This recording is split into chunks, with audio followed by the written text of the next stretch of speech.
کیا آپ کو لگتا ہے کہ مسلمان کی زندگی پھولوں کی کوئی سیج ہے؟ اس کا جواب سلطان صلاح الدین ایوبی نے دیا تھا۔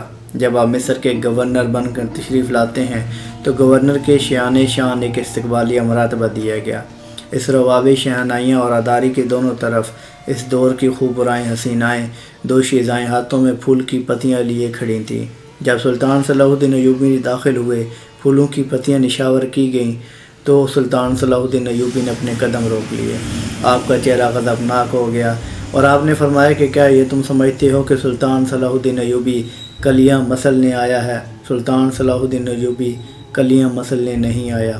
اس کی نظر تو فلسطین پر لگی ہے اور ان حسیناؤں کو میرے راستے سے ہٹا لو کہ کہیں سلطان صلاح الدین ایوبی کی تلوار ان کی حسین زلفوں میں الجھ کر زنگ آلود نہ ہو جائیں۔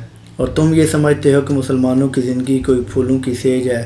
میں یہاں سخت فیصلے کرنے آیا ہوں۔ کون صلاح الدین ایوبی فاتح بیت المقدس؟ جب مسلمانوں کا قافلہ مصر سے شام کی طرف جا رہا تھا، ایک صلیبی جرنیل نے برنس نے قافلے کو روک لیا، مسلمانوں کو لوٹ لیا، ظلم و ستم ڈھائے۔ جب مسلمان لوگ ظلم و ستم سے تلملا اٹھے تو ان سے کہنے لگا کہ آئینہ محمدکم، کہاں ہے تمہارا محمد صلی اللہ علیہ وآلہ وسلم؟ ادعو ینصرکم، بلاؤ تمہاری مدد کون آئے گا؟ وہ تو لاچار تھے، لیکن یہ الفاظ سلطان صلاح الدین ایوبی کے کانوں تک پہنچ گئے۔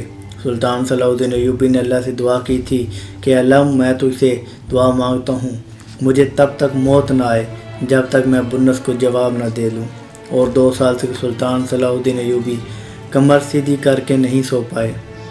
2 سال کی جدہ مسلسل کے بعد جب سلطان نے تمام صلیبی جرنیلز کو گرفتار کر لیا، تمام کو لائن بنا کر آپ کے سامنے کھڑا کیا، آپ نے کہا کہ سب کو ایک طرف ہٹا دو، برنس کو میرے سامنے لے کے آؤ۔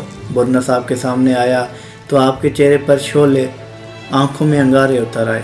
آپ نے فرمایا کہ تم نے کہا تھا کہ محمد کو بلاؤ، وہ نہیں آئے، میں ان کا اتنا غلام آیا ہوں، بتاؤ کیا بات ہے؟ پھر اس کے بعد غضب کے عالم میں آپ نے اس کا سر تن سے جدا کر دیا۔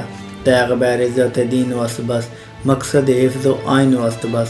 اپنے علماء کرام سے مخاطب ہوں کہ اب ممبروں پر قرآن کے فضائل اور مسائل بیان مت کریں۔